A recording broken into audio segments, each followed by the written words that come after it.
Theodore W. Goldin, a former soldier of the 7th U.S. Cavalry, carried a remarkable secret. He was one of the last men to see General George Armstrong Custer alive. His rare eyewitness account, shared in a letter in 1904, offers a gripping look into the final days before the Battle of the Little Bighorn. Today we'll delve into his story, but first, don't forget to like and subscribe to support our history community. In response to a request for personal recollections, Goldin wrote, Goldin, I did receive your letters dated July 28th and August 2nd, asking for anecdotes about General Custer's final engagement. While the passage of years may have dulled some memories, I will share what I can.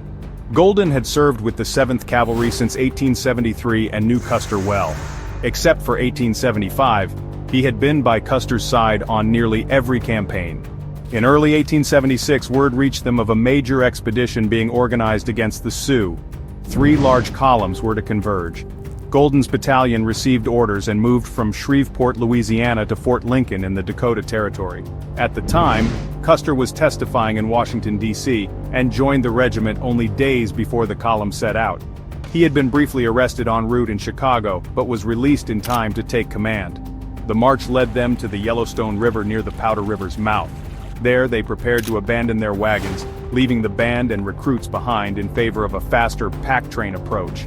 By June 17th, they encamped at the mouth of the Tongue River. That same day, General Crook fought a major battle nearby at the Rosebud. All eyes watched the horizon, hoping for signs of Major Reno's return from a scouting mission. On June 18th, Reno rejoined them. Goldin noted a change in Custer. He seemed moody and agitated. However, upon hearing Reno's report, Custer snapped back into form, organizing the command and moving out to meet General Terry, who had arrived via the steamer Far West. They marched through the night and met up with Terry and General Gibbon. A council of war was held near the mouth of the Rosebud.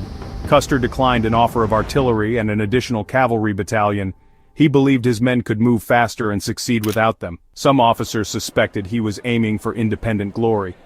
On June 22nd, they paraded before Generals Terry and Gibbon, then followed Reno's path along a large Indian trail. Despite warnings, no scouts were sent to recon the surrounding terrain, nor was any courier dispatched to Gibbon. On the night of June 24th, the column pretended to settle in, but in reality, prepared for a night march. The air was thick with anticipation and the quiet rustle of preparations. Soldiers moved with a sense of urgency, their faces illuminated by the dim glow of lanterns. The night was their ally, cloaking their movements in secrecy.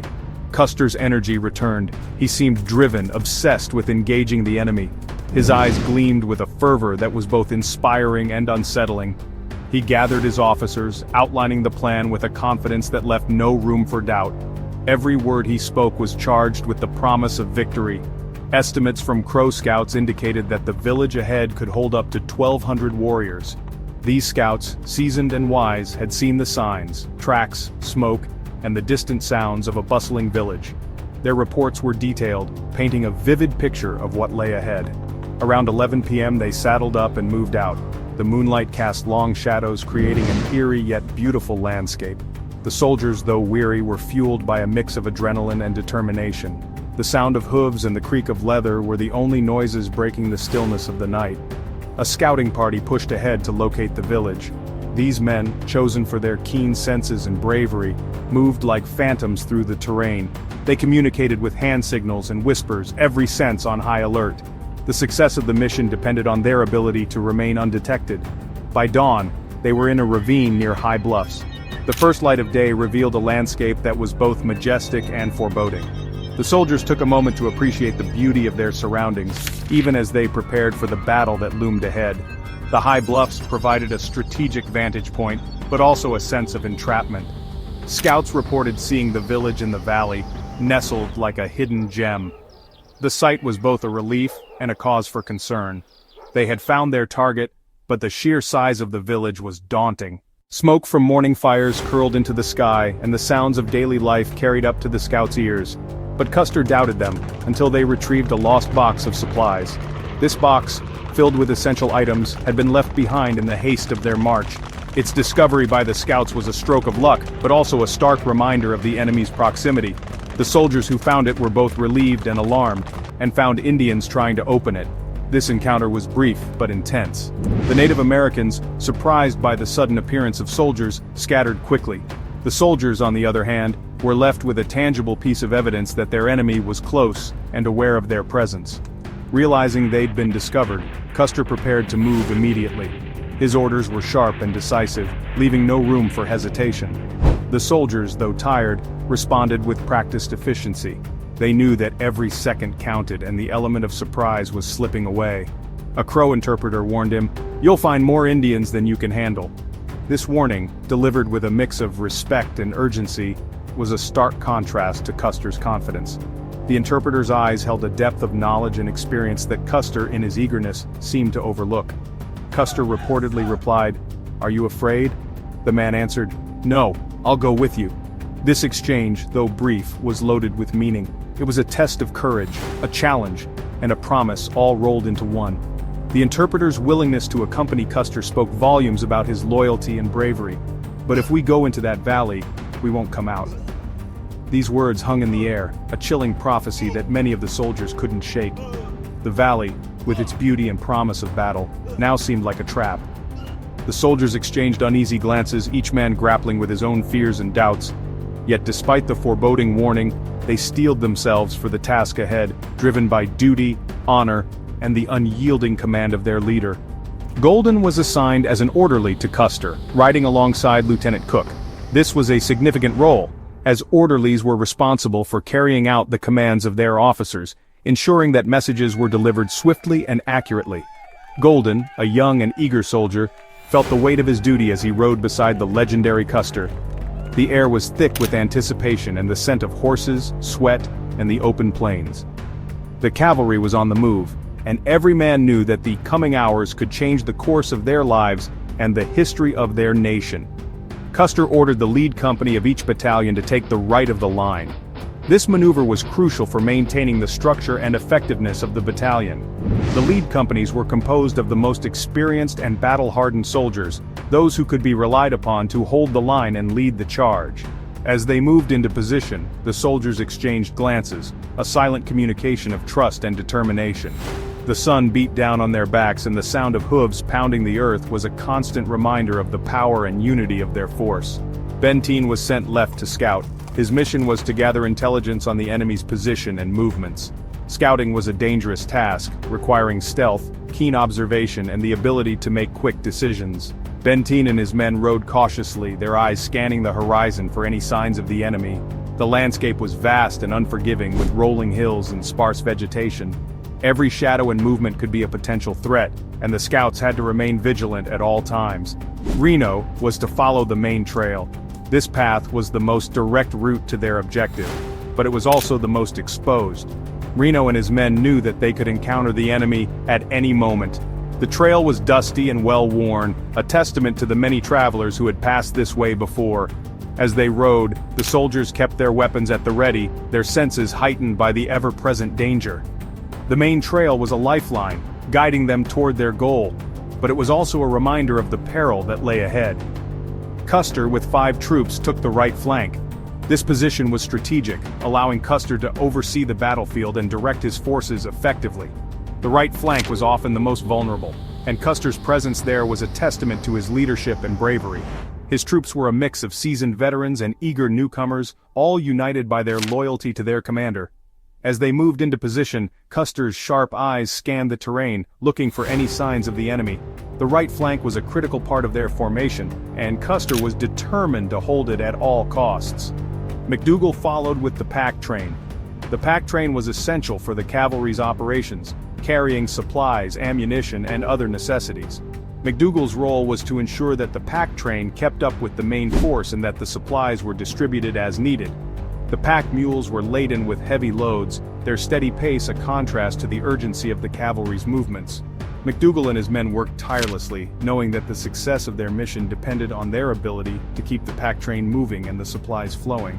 After a hard ride, Custer's column rejoined Reno's. The reunion was a moment of relief and renewed determination. The soldiers greeted each other with nods and brief words, their camaraderie strengthened by the shared hardships of the journey. The combined force was now stronger, and their spirits were lifted by the sight of familiar faces. The landscape around them was rugged and challenging, but the soldiers drew strength from their unity and the leadership of their commanders. ascending a ridge and spotting a plateau sloping toward the Little Bighorn, 5 or 6 miles away. The view from the ridge was breathtaking, a vast expanse of land stretching out before them. The plateau was a strategic vantage point, offering a clear view of the surrounding area. The soldiers took a moment to catch their breath and assess the situation. The Little Bighorn River glinted in the distance, a reminder of their ultimate goal. The ridge was a place of both opportunity and danger, and the soldiers knew that their next moves would be critical. Suddenly, a massive dust cloud rose in the distance. The sight of the dust cloud sent a ripple of tension through the ranks. It was a sign that the enemy was on the move, and the soldiers braced themselves for the coming confrontation. The dust cloud grew larger, a swirling mass of uncertainty and threat. The air was thick with anticipation, and the soldiers tightened their grips on their weapons. The dust cloud was a harbinger of battle, and every man knew that the time for action was near. Custer, with only his orderly, rode to a nearby pinnacle and waved his hat, perhaps signaling to someone below. The pinnacle offered a commanding view of the battlefield, and Custer's signal was a call to action. The soldiers below watched intently, ready to respond to their commander's orders. The hat waving was a simple yet powerful gesture, a symbol of Custer's leadership and determination. The pinnacle was a place of decision, and Custer's actions there would shape the course of the battle. Returning, he told Captain Keogh, "Those Indians are running." Custer's words were a mix of observation and strategy. The sight of the enemy retreating was both a challenge and an opportunity. Captain Keogh listened intently, his mind racing with the implications of Custer's statement. The soldiers around them prepared for the next phase of their mission, their resolve strengthened by their commander's confidence. The conversation between Custer and Keogh was brief, but significant. A moment of clarity in the chaos of battle. If we push now, we can afford to lose half our horses.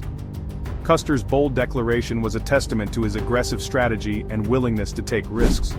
The soldiers knew that their horses were their lifeline, but they also understood the urgency of the situation. The charge was a calculated gamble, a test of their courage and determination. As they prepared to advance, the soldiers steeled themselves for the challenges ahead.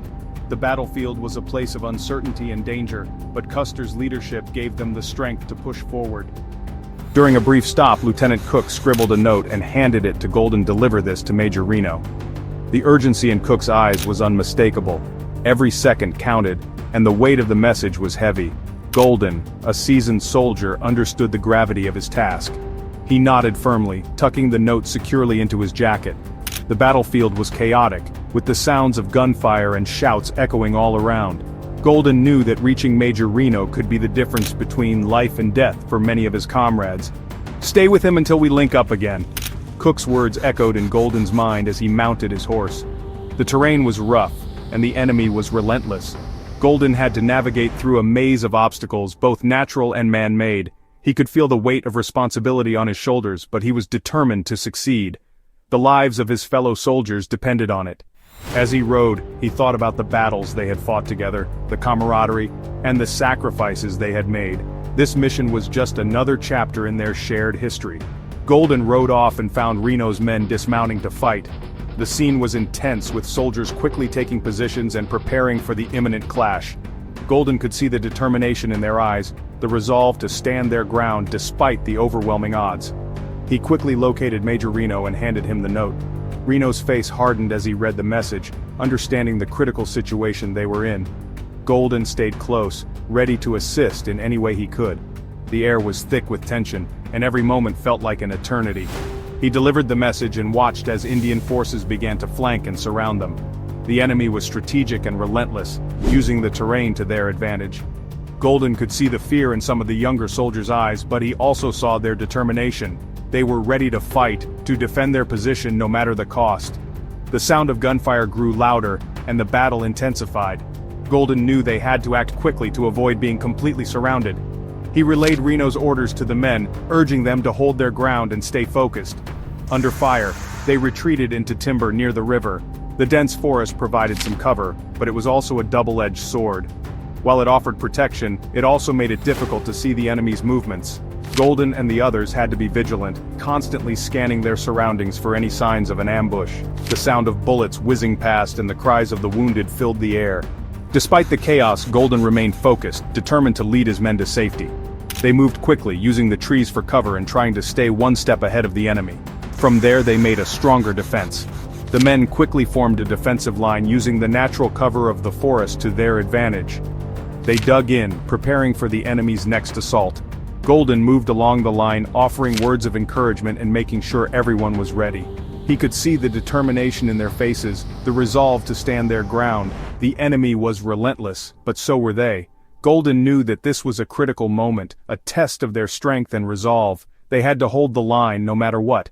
Goldin described seeing Lieutenant Hodson shot while trying to cross the river. It was a devastating sight, one that would haunt him for years to come. Hodson was a brave and dedicated soldier, always willing to put himself in harm's way for the sake of his comrades. Goldin watched in horror as Hodson fell, his body crumpling to the ground. The river, which had once been a symbol of hope and escape, now seemed like a barrier, a reminder of the harsh realities of war. Goldin knew that they had to keep moving, to keep fighting, but the loss of Hodson was a heavy blow. Despite heroic efforts by fellow troopers, Hodson was fatally wounded. The men tried desperately to save him, risking their own lives in the process. They carried him to a safer spot, administering first aid and offering words of comfort. But it was clear that Hodson's injuries were too severe. Goldin could see the pain in his eyes, the realization that he wouldn't make it. It was a heartbreaking moment, a stark reminder of the cost of war. The men gathered around, offering their final respects to a fallen comrade. They knew that they had to keep fighting, to honor Hodson's sacrifice. In a final act of defiance, he turned, drew his revolver, and faced the enemy, firing until he was cut down.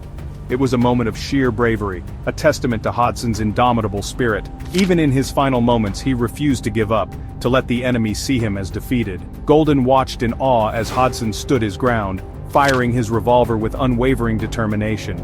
It was a powerful sight, one that would inspire the men for years to come. Hodson's final stand was a symbol of their collective resolve, a reminder that they would never back down, no matter the odds. As the battle raged on, Goldin and his men drew strength from Hodson's bravery, determined to honor his memory by continuing the fight. The timber provided brief refuge.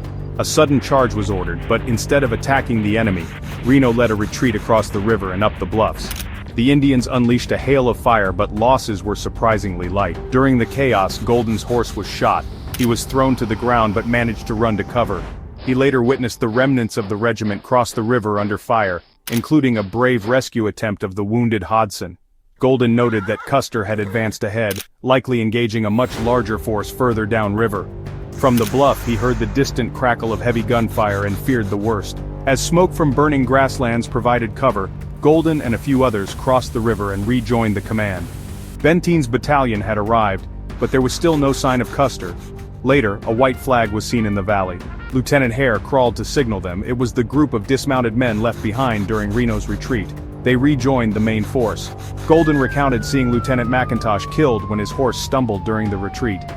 The next day, they found his body where it had fallen. Captain Weir, frustrated, shouted, "By God, if you won't go, I will!"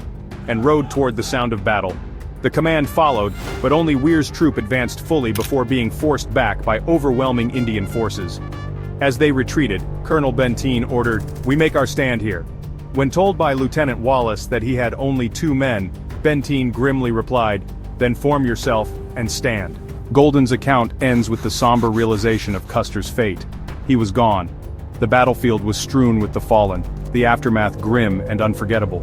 Goldin, one of the few left to tell the tale, offers us this powerful window into that fateful summer day in 1876.